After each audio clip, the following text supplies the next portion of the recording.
Many thanks for joining us this afternoon. My name is Rajat, and I'm going to be your host and moderator for the next 40 minutes or so for this very interesting panel discussion. With me, I have a tremendous panel. I have Gautam from Ferns and Pedal. I have Sudhanshu from Tata Coffee. I have Anupriya from Lenskart, and I have Jacob from Malabar. So the goal for the next 40 minutes or so is to understand very deeply, if possible, where does the Gen Z, the Zoomers, want to work? Uh, I want to quickly share some data points before I tee off this session. In a recent study by Deloitte, it was found that about 60% of the Gen Z would like to change their job over the next 1 to 2 years. Imagine the business impact that is going to happen across all organizations. What is more interesting to see is that about 35% of these people would leave their organization even without having a job at hand. So in a world of anytime, anywhere, Blinkit, Insta, swipe left, swipe right experiences, is there a need to rebrand? Is there a need to reskill? Is there a need to relook at our workplace culture? So I'll request Jacob. Jacob, you have tons of experience in handling multiple generations. So your view on how, is there a need to rebrand? Is there a need to look at our workplace culture? Thank you, People Matters, for having us on the show. Thank you, Rajat, for the quick background. See, I think if you look at what's happened the last 2 years, I think it brought about a lot of vulnerability amongst everybody. And when you had so much of vulnerability, companies also were kind of experimenting. Companies also were kind of learning from other companies what worked, what didn't work. So there was a lot of experimentation at that point. Like for example, in my previous, when I was in Indonesia, I mean, it was a country went through a lot of what I would say difficulty as far as managing the COVID situation. Now all companies, they followed somebody else or they started something and then someone else followed. So with all of that, I think what it brought to the table was the big issue of vulnerability.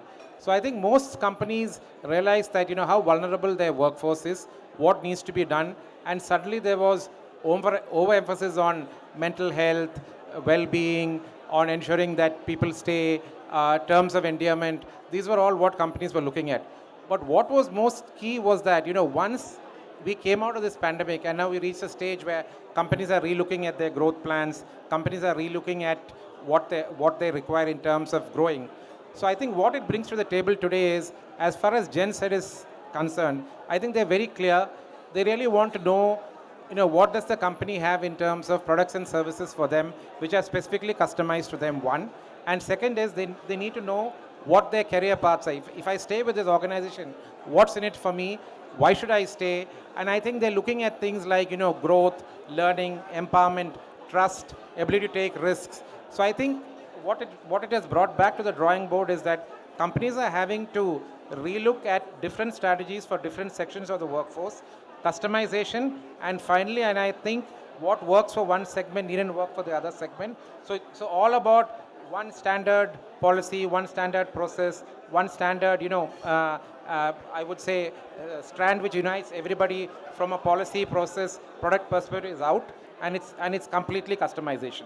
Interesting, Jacob. In fact, on that note, Gautam, since you work for a very personalization service provider, so your thoughts on what works for the Gen Z? What motivates them? First of all, really thank you, and great to see some audience out here. See, Gen Z is actually a digital set of people, right? They've been born with the tabs in their hand, mobiles in their hand.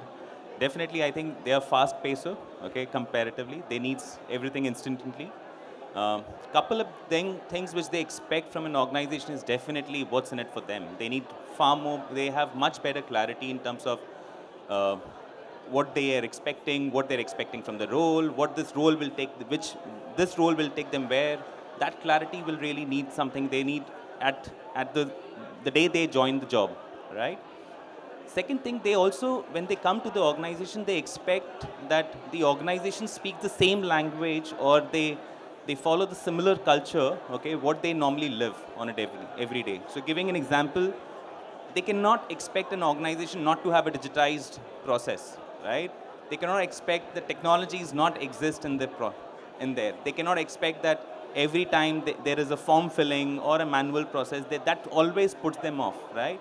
They would expect all those basic things which could have been done by a technology, they would expect that they should have been existed in the organization, and until the time it's not there, they will continue to crib about it. And they feel that this organization doesn't fit their eco space or doesn't match their eco space. Yeah, that's one. Um, Definitely clarity on the career growth. Okay. Third, in terms of how it's helping them in terms of the learning and the future. Uh, yeah, and I think the fourth is, does it do they have their own tribe? Okay, there is also a thing which is coming up that they would like to be part of the similar set of people around, right? And if they do not find those set of people around, okay, they feel aloof. So what kind of tribe you can create for those set of people in form of anything, whether it's wellness, whether it's in terms of engagement, whether in terms of the work which they do, okay, are they working with a similar set of people which make them find them engaging? I think that motivates them. I think that's what they are. And there are plenty of things, but I think for me, I think that's the observations which we are around here. Yeah, but thank you. Very interesting. So, Anupriya, Anupriya, you, in fact, Gautam touched based on the technology, the importance of technology for these Gen Zs. You work for a deep tech organization. So, your views on what is the role of a technology for handling these people? Is it the only means, or is it the purpose? We talked about it. We've been talking about the purpose-driven culture. So, what is your thought on purpose-driven culture and technology together? I think it's both. If you really want to know how the Gen Z, feel every day and how do they operate, just think of where you are right now. You are trying to focus on one thing with multiple distractions outside. That's pretty much the Gen Z life every day. So I think what technology helps us do, I don't even think they're digital natives. I feel they're digitally dependent. Anything that's not digitally possible, if as an organization you don't leverage technology, to build a better experience for them, then you've pretty much lost the game even there. So technology is, I think it's hygiene. It's not even anymore something that, is a brownie point for a company. So we use a lot of technology to make sure that, even every day you have information, data at your hand. And that's something that becomes hygiene for all of our Gen Z talent, right? It helps you focus, I feel, on the right things. I think that's what technology, at least at Lenskart, helps us do. But equally, I think the game changer for us has been purpose. And I know a lot of people talk about how Gen Zers look at, what is the purpose of the organization? Do I get attracted to it? Is it, conscious of the community that they're touching? But I feel like we've been able to break it down by one layer as well to even think about how does that, overall purpose connect with the individual purpose of this community. So I'll give you an example. One of our sort of highest Gen Z talent function is the consumer experience, the brand experience function, right? So people who design our eyewear, people who design all of the new branding for Lenskart, people who even write the copy on our advertisements, right? These are the people where we have the highest number of Gen Z talent, 20 to 22-year-olds. And in fact, the glasses that I'm wearing, they say pride on the side. They were actually designed by a team of Gen Zers, and the copy for this entire campaign was written by a 22-year-old girl, and she's done an amazing job at it. So it's not just about saying, well, Lenskart will enable 1 billion eyesights in the next 5 to 10 years. It's also about building campaigns that they personally connect with. So it actually came up from them. They wanted to cater to this community. They said, we want to talk about identity through eyewear. Can we build something like that? And it was all our job as an organization was to enable that they got a platform to design something that they loved. Bold glasses, unisex glasses that anybody across the gender spectrum could use, which talked about the identity very openly. And I think that for us has not just helped attract more talent in this function, but also retain the people that we already had. So some of them have actually stayed at the same salary even when they were getting offers outside because they loved the kind of work that they got to do. And it was very, very authentic to them. So I feel purpose there, if you break it down to what it means to every single person, that I feel is very, very helpful. Thanks. Sudhanshu, you work for probably one of the most trusted brand in the country and in the world. And I'm sure the audience would like to understand and hear from you what are the best practices that you have evolved over the years, experimented, worked, what has worked well for you from a handling of Gen Zs and maybe other set of generations as well. Very difficult to answer this because we live it actually. I have worked in 3 Tata companies and everywhere I've seen we live it for every population, not only Gen Z. But let me give nuances to this topic from a different side. Whatever my esteemed colleagues talked, they talked about people who have knowledge, who have studied engineering graduation in an urban area. I will take you to the other side. Let us consider workers. Workers who studied up to 5th class. Workers who are struggling for bread and butter. Okay. Their daily wage is suppose 300 rupees. Can you really implement something technology there? How do you do and what do you do? So we had a massive challenge. I'm talking about Tata Coffee right now. Multiple examples across Tata Group, but I want to focus on the company we are dealing with. We see around 15,000 employees coming every year from the poorest states to work here for a season work. Whatever coffee you drink, the coffee beans they pick up, okay?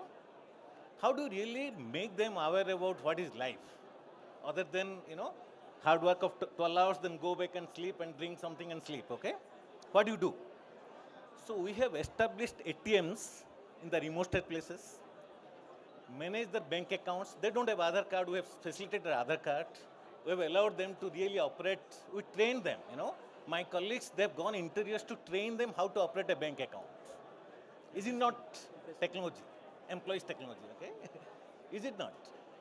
What they used to do, we have seen that. If you get cash, you spend 200 rupees on drink, some liquor, and take 100 rupees, eat, and now they have a saving potential. We put everybody into Tata Coffee roles, enable their PF accounts with their mobile numbers. So they have a savings now. And we actually, I'm talking out of last year when the COVID was happening, we mobilized them to do volunteering PF. Intentionally, I'm touching this topic because, most of our HR fraternity, they don't discuss about 75% of workforce who are on the roads.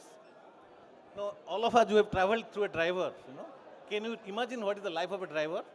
I took the flight at 6 o'clock in Bangalore. The driver was there in my house 4 o'clock. That means he must have left by 3 o'clock. Who thinks about that person? What is that application of technology for that employee? Can you think like that? So in Tata Group, I am proud to say that we think equally for every employee. If I am getting a facility immediately, I'm just giving another example. We don't publicize too much, but I think for benefit of audience, I must, COVID happened, everybody, I'm sure every company have employees died. The first thing in the senior leadership team when we discussed, CFO, CEO, CHRO and 5-7 of us, our discussion is what is that will assure employees.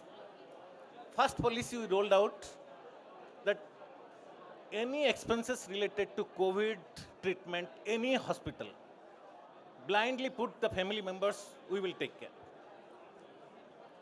We didn't publicize it. I'm talking about March 2020.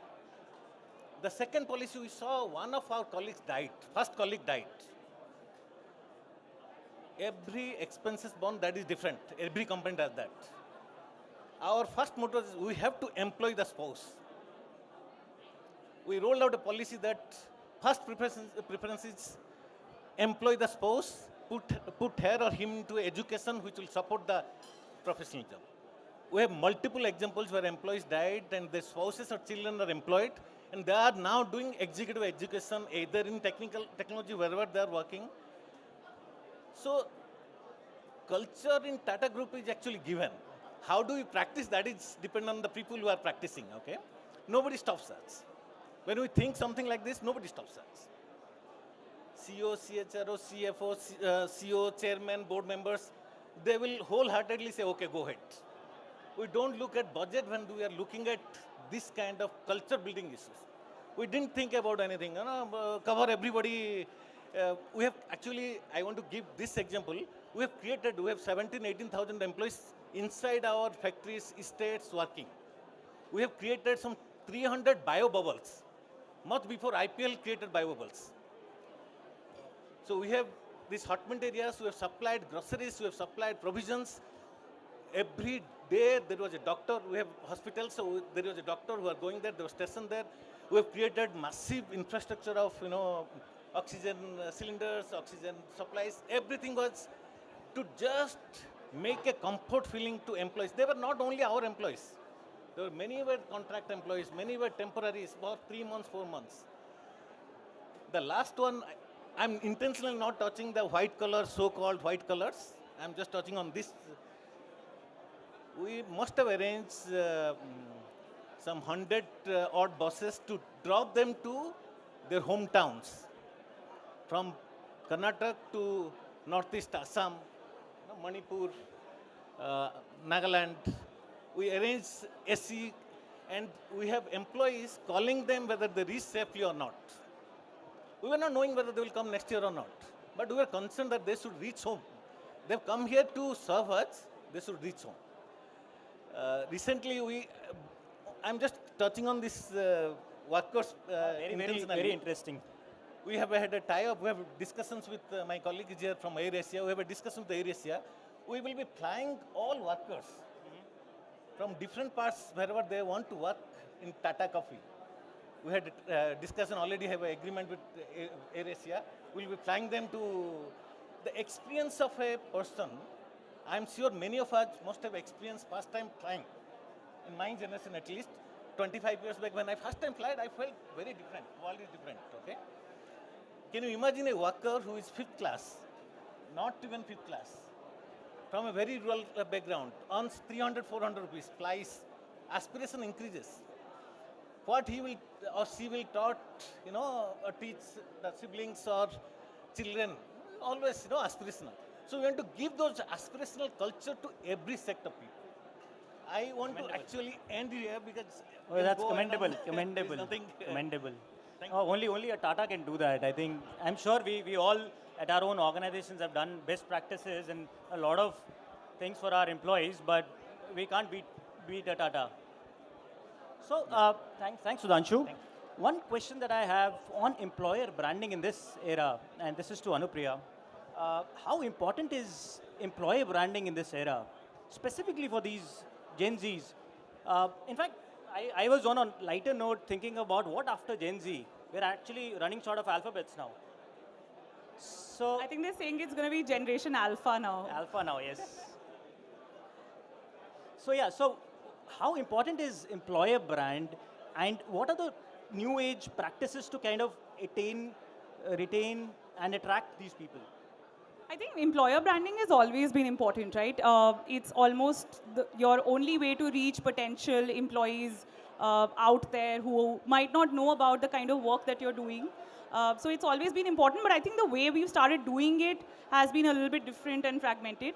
Of course, I think the cliche is to look at all the platforms where they are there. And I think a lot of organizations have reached at least doing a lot of advertising on Instagram, but we might need to go up to Discord or even look at, platforms that none of us actually use on an everyday basis, but some very real potent conversations are happening on these platforms. So it's also about not just doing the very traditional sort of marketing or branding that we used to do for organizations earlier, but even creating forums where some of this dialogue can happen. Because a lot of them get inspired by the kind of work that you're doing or speaking about the kind of people you're interacting with. So, I think a lot of knowledge sharing is something that's working really well for us. Writing blogs, I think it's still relevant. We do that a lot, but we do it for topics that really, really interest them versus just talking about and, kind of blowing your horn on what we do as an organization. I think consciously picking topics that they care about is something that you have to really be tuned into all the time and then create an opinion about it. I think Gen Zers are not attracted to organizations that don't take a stand on certain important social issues. So it's important to be out there and say that this is what we mean without being sort of very wishy-washy about it. I feel that becomes really, really important. But I think one thing that I've seen in the work that we've been doing in employer branding is you have to be ready for a lot of questions. I think earlier that was something that didn't come. I do a lot of interviews for all of the hiring that we do at Lenskart, and I budget about 10 minutes towards the end of the interview for any questions that they might have. And earlier candidates would ask you very sort of, general questions about the role or the org structure. But now candidates ask you very real questions about what your policies are, how do you take care of your employees, what is your stand on a certain issue that's really, really important to them. There's a candidate who asked me about Black Lives Matter and does it really have any impact on India and where does Lenskart stand on that? Or even on our products, how is our website designed, all of those. So you have to be ready for very real questions. It almost becomes a viva for you. And I think that's where the spin in the employer brand has happened. You can't anticipate some of these, but you have to be ready and very, very authentic about some of the answers to these folks. Very interesting. Jacob, I have one very important query. Like I said, in the world of swipe left and swipe right, do you think the loyalty of these people, the so-called Gen Z, is in question? See, a couple of points here on this. One is, earlier when you meet a candidate, the question that you would ask is, why should we hire you? Now the question this side is, why should I join you? So that's the big difference. So the table has turned. One is that. Second is, your story for your organization has to definitely be better than what is there outside. So, there's a lot of questions that they ask. There's curiosity, there's inquisitiveness, there's, what are the causes that you stand for? So more than loyalty, I think some of the hybrid companies have realized is that I hire for the skill, get my results, and whatever I have in my organization in terms of whether it's policies, products, services, should be better than what is outside to make them stay. So your loyalty it cannot be looked at in isolation saying that it's just loyalty. But now there's a lot of variables to loyalty. Like, what are the products and services that you have in your organization? The emotional connect that you have with the manager. That is what is key today. The relationship with the manager, it's not just a contract that, I pay you a salary, this is your offer letter, you work for me. There are many more things, much more than that on the emotional side. How does that connect happen with your manager, with your team? And that is what will make them stay. It's like saying, companies, there's a lot of companies which put up things like, this is what we are doing on diversity and inclusion, this is what we are doing on gender balance, this is what we are doing on CSR. I think it's all part of your DNA now.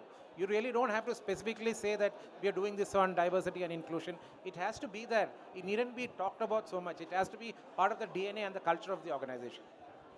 Thanks, Jacob. A quick question to Gautam.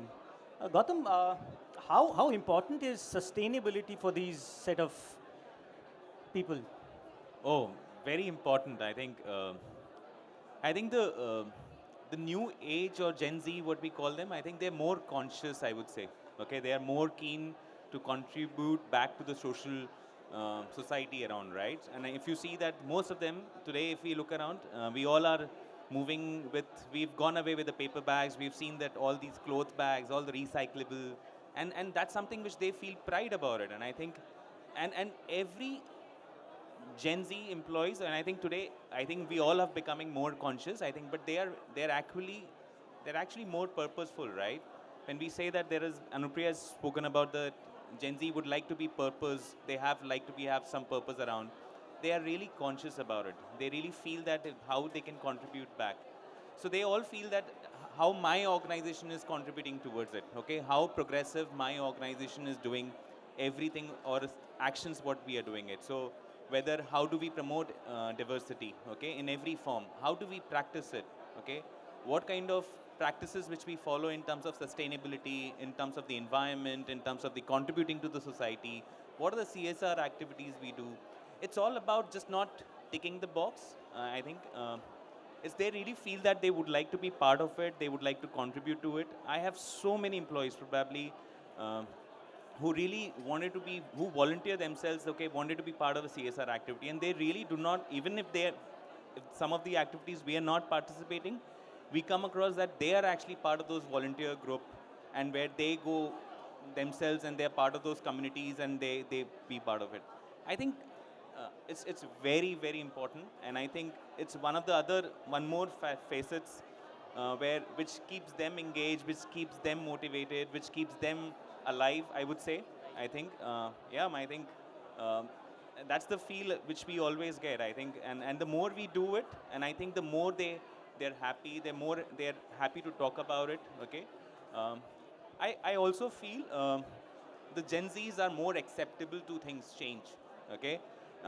They're absolutely fine that if there are some person who's come from a different community or different side of the religion or any region or a demography, they are much better in terms of adapting them, building relationship with them, conversing with them, understanding those aspects, and I think they love it. Okay, and I think for them, I think it's too much. I think it's Fully agree with you, They're Gautam. very vibrant. Okay, They absolutely are yeah, vibrant. and I yes. think as an organization, only thing what we have to be remain as vibrant, we have to remain attractive to them, we have to remain relevant to them. I think then we don't have to worry about the Absolutely, yes. loyalty. Agreed. Yeah. Thanks, Gautam. Sudhanshu, coming back to the point, is there a need to reskill our managers? Reskill our managers. Yes, to take care of these Gen Zs, because there is definitely a gap there. Is there a need to kind of maybe sensitize them towards how to handle these people? So let me just turn the little different. I personally don't feel there is a generation gap. The reason is, how do we really define? You may be in a different generation, I may be in a different generation. Each year, I see in my house, small kids, everybody is in a different generation. A year changes the generation, and the society changes the generation. So, my point of focus is inclusivity is the best one. Can the college student who is joining as an engineer trainee or management trainee accept me as a manager? Can I accept that person as a colleague or that person as a manager? That is important, what I feel, and I just wanted to supplement the practices we do for this. We have taken a conscious decision. Whenever we select people, we will not look at their age. We will look at the relevant exposure, relevant experience, knowledge to the topic. That is where we will select. So, practically, if you look at in my company, we will have managers and lot of elderly people reporting to those managers. With you. Similarly, we will have elders and lot of Gen Z, Gen X, Gen Y, or Gen Alpha, whatever people. Yeah, they will whatever report. you want to call it.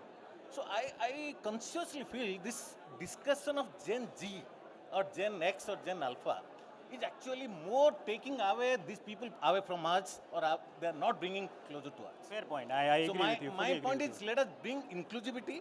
The concept of inclusivity is, I will respect knowledge, I will respect exposure, I will respect experience.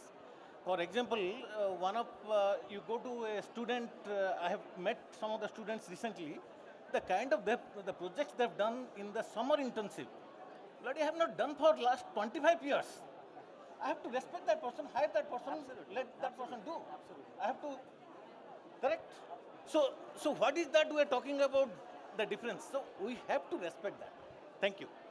I actually do completely agree with you, Sudhanshu. I feel that, while we might upskill our managers for Gen Z, but then there are multiple generations coming forward. So it's not one skill set that you teach them. I think the biggest, I almost say, toolkit for a manager is just empathy. Being able to understand what the person in front of you is saying. Their needs might be based on the kind of generation they belong to, but there are multiple other demographics that affect what a person brings to the table at work. So if you have empathy and you're able to have a conversation with them to really put yourself in their shoes and understand how their experience is and what can you do as a manager to grow them or to make their experience a little bit better. They're spending about 80% of their lives with you at work. So if you can build that understanding, then well, you're ready for any generation, whether it's above you or before you or one that's not even come yet. Sorry. Oh, yeah, go ahead. So I just wanted to narrate one small experience. That is my personal experience again. We some time back, 4 trainees they joined, and all these trainees are from different background. And because of my position or the way the culture is, I have a good cabin, and they came to meet me. So they come in different times based on the slot available. The experience was, somebody has come and suddenly, without being asked, take a chair, started talking to me. And more than I could talk about the company, she started talking to about everything in coffee worldwide, what is happening and all. I got really, after some time, another person, I'm just saying this to, he stood up, he didn't take the chair, just waiting for me to ask and all. And he was trying to hear from me only. Both are from Gen Z. They are all 20 years, 21 years.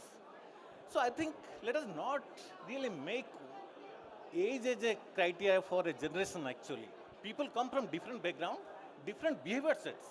Somebody is introvert and somebody is kind of grown up like that, that gives respect to some elders, they will give something like that. Somebody is born and brought up in Delhi, they will behave something like that. Somebody is born and brought up in Bombay, behave something different. So I feel it is more about inclusion, accept as they are, they should accept as you are.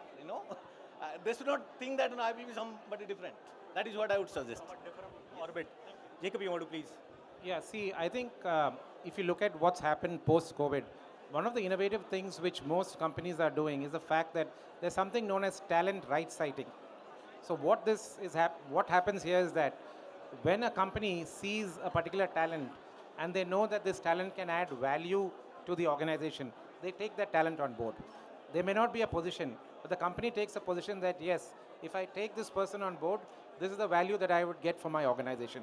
So that's something a lot of new companies have started, hybrid companies, some of the companies which want to make a difference, and it's working really well.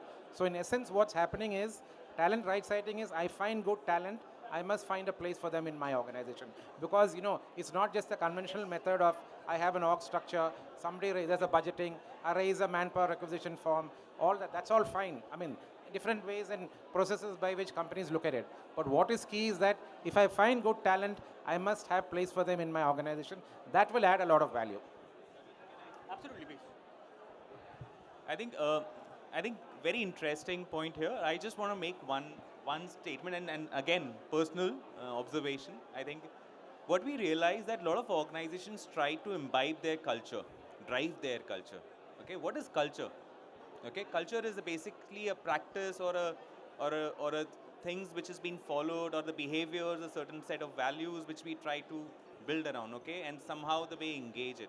Okay, I think the wherein for me the culture should be in such a way that it welcomes everyone. Okay, welcome every set of people, whether Gen Z, Gen Z, X, Y, Z, Alpha, Beta, whatever it is. The more we become accommodative there and the more we welcome and we accept that these are different set of people and it's okay. It's okay if someone respond to this mail in such a way, if someone respond to the ideas in different way and someone is an outspoken, someone is in this or someone has a different aspirations, okay? How well we accept that and how we continue to encourage them to do there and remain engaged, I think that's the decode which we all have to do, right? And I think then irrespective which set of gen come in the organization, we will continue to remain progressive, right? And it's all about acceptability, it's all about empathy, it's all about being open to things which is happening around here. And that's it. I think it's not as complex the way we make it complex. The complexity becomes because just we wanted to put into a stencil, right? We wanted to put them into those framework which we have feel that has been very successful and it will continue to remain successful, and that's not the true, right? All have to evolve ourselves, we all have to grow ourselves, and hence the stencil will change, the parameters will change, and probably it has to even become more broader, right? And we have to accept that piece. I think, and that's the entire thought process. That's the entire approach will change the way we manage talent, right? We should not be, and we should be fine, right? We should be fine if someone comes from different set of ethnicity or a demography or somebody has a different motivational factors, right? And how can I manage all of them, okay? And that will help us, okay? That will help us to have a diverse set of talent, which will give us a better set of results in all directions, right? Rather than one specific goal if you are looking at, right? Thanks, Gautam. I think beautifully summarized. Thanks are done. We are now open for questions. Hi, I'm Seema. I'm a part of Lenskart and I head HRBP vertical over there. A lot of you have spoken about customizations, not having tailor-made plans for Gen Z, so to say. I know you've also nullified the fact that there's no Gen Z that needs to exist. But this entire customization piece, how have you done it in your organizations? How have you allowed for this flexibility for Gen Z in your organizations? What are the frameworks, policies? What have you changed to ensure there is flexibility in the organization today? Very good question. I'll give you a practical example of how we do it. We have about 9 factories, about 2,000 employees working in these factories, and most of these employees are karigars, the ones who make the jewelry. Okay, so they make very intrinsic work, very difficult work. So there's a lot of Gen Z because once a karigar, always a karigar. So what really happens here is that we've had to create communities for them because most of them are from West Bengal, and they come to our factories abroad, India, various places, down south, Mumbai, etc. So we've had to create, things like a place for their families, a community for them. And this is completely, we had to customize it for each factory. Like what you do in Mumbai factory is not the same thing that you can do in a Calicut factory. Or what you do in a Bangalore factory is not what the same that you do in our Oman factory. So we've had to go into details of their family, what they need, their children. And you have various generations who work in our factories. And one size doesn't fit the Gen Z karigar vis-a-vis the Gen X karigar. So there's a huge difference. Food habits. So we have, I'm just simple things like different cooks catering to different tastes. So things like that, you have to really think of small things make a difference. Incentive schemes. How do you look at incentive schemes for Gen Z versus Gen X? So you have to go into that kind of minute detail. Similarly, even like, for example, if you take, you have different sections of workforce in every company has that. So you have to go deep dive into what is the requirement of that particular section of the workforce. What are their skill sets? What is it that makes them tick? How do you connect people and performance together? So these are all the variables that you have to look at to make that difference. I hope I've answered your question. Yeah? Thank you. I just want to, add, I think, 2 things that might be practical for all of you as well. One thing that we've added and one thing we've kind of strengthened and doubled down on. What we've retained specifically at Lenskart is a very meritocratic culture because ageism works both ways, right? So it's a lot of times when you bring young people into the room with a lot of, sort of older leaders, they might feel like they don't have a voice and they have to find it for themselves. But if you place younger leaders in the room and you make sure that anybody who has a data-backed opinion in the room gets a voice, that works everywhere. Then for every generation and every age, that works very well. So I think we keep doubling down on meritocracy in the culture. And the second thing that we've added is taking a punt on talent. I think a lot of the hiring ends up being, hiring people who've been there, done that.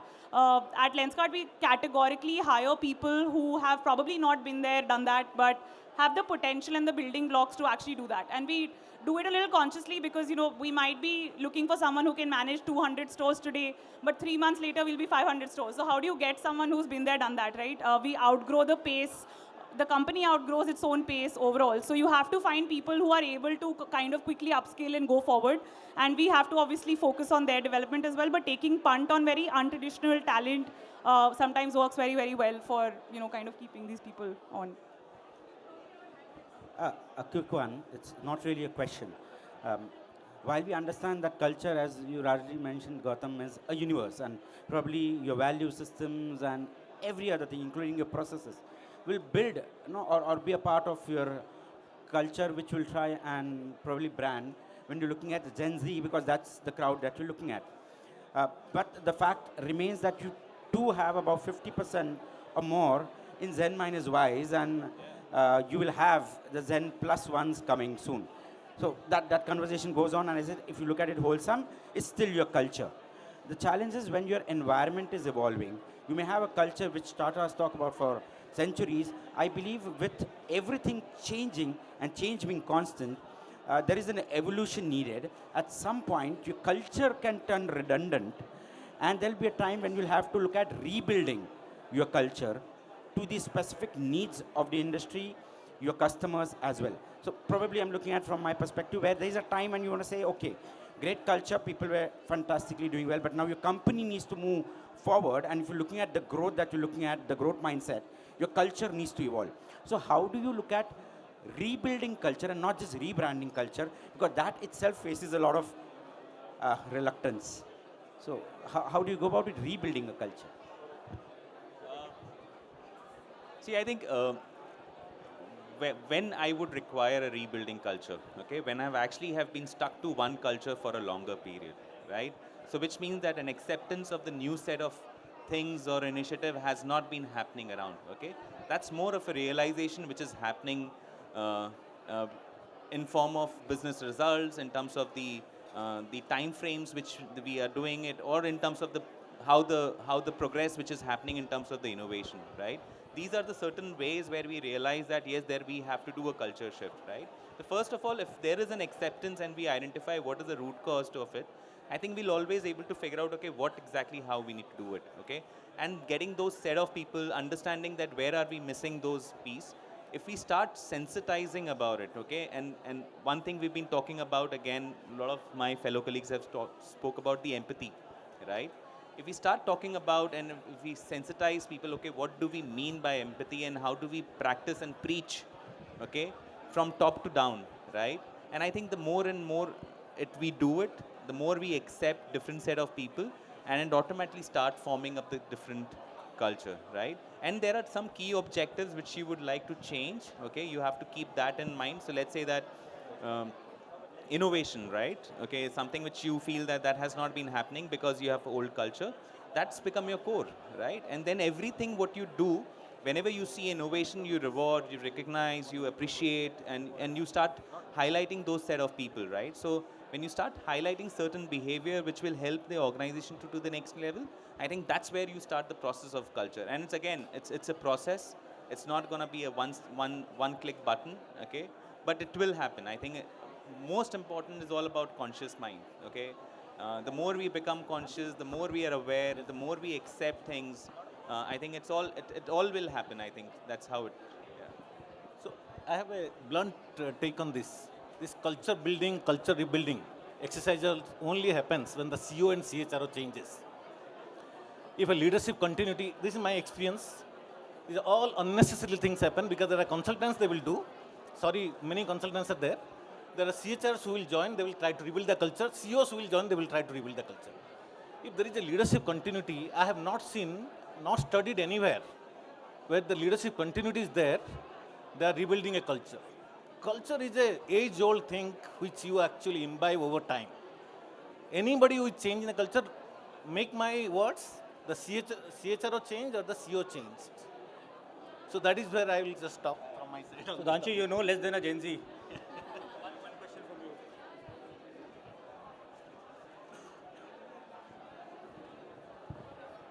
Last question. Hi, I just have one question. I work with the learning and development department for a real estate firm, and I come across, so I train all Gen Zs which come into the organization almost, right? I just want to understand that, there's so much social media and there's so much awareness, and they grow up before their age, I guess, now, right? And since we are only talking about Gen Z right now,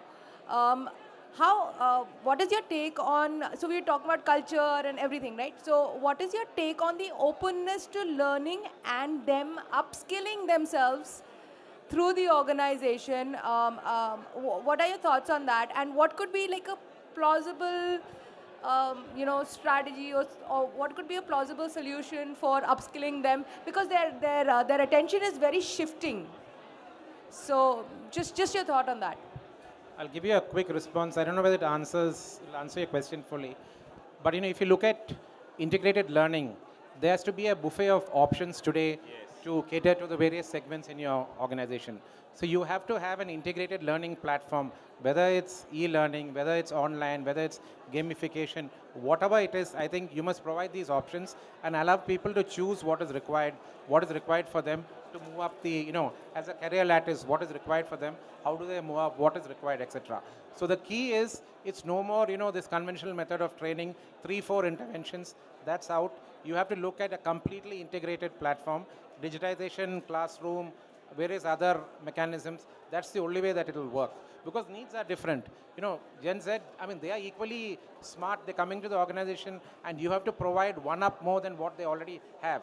So if we have to do that, you have to really have an integrated offering of products and services on the learning platform. I'll just add here. If you look around how we have changed as in person, right? I think today we choose the content what we would like to see. Okay, in our my father's days, or probably when our childhood days, we knew that There is a news which used to come at prime news at 9 o'clock, and we used to sit down and do that, right? They used to push the content, and based on that, our behaviors and our learning was happening. But nowadays, people pick content or a learning or any subject which they would like to see as per their convenience, as per their interest, right? Similarly, the learning in the organization has to be learner based, okay? As rightly said by Jacob, okay, it has to, the employees or the candidate has to figure out, okay, what he's keen to, why, and let him, there may be a different thought process, there is a different interest because of the reason, okay? And hence, if you give them the options of learning platform, even if it's like learning photography, learning guitar, okay? I'm giving you example, like we have gone through an Udemy, right? Which has a host of a bouquet of trainings which is there. And we have allowed them to pick up anything. It's nothing, it doesn't mean that if they have to only do a professional skill or which there's something relevant to their function. If it interests them, if they feel that we can add value to their personality, if they feel that they will become a better person, they will become a better skill set, they will have it, and just they want to have it, let them do it. I think that keep them engaged, and I think that's working really well, and I think future is all about let them choose what they would like to learn.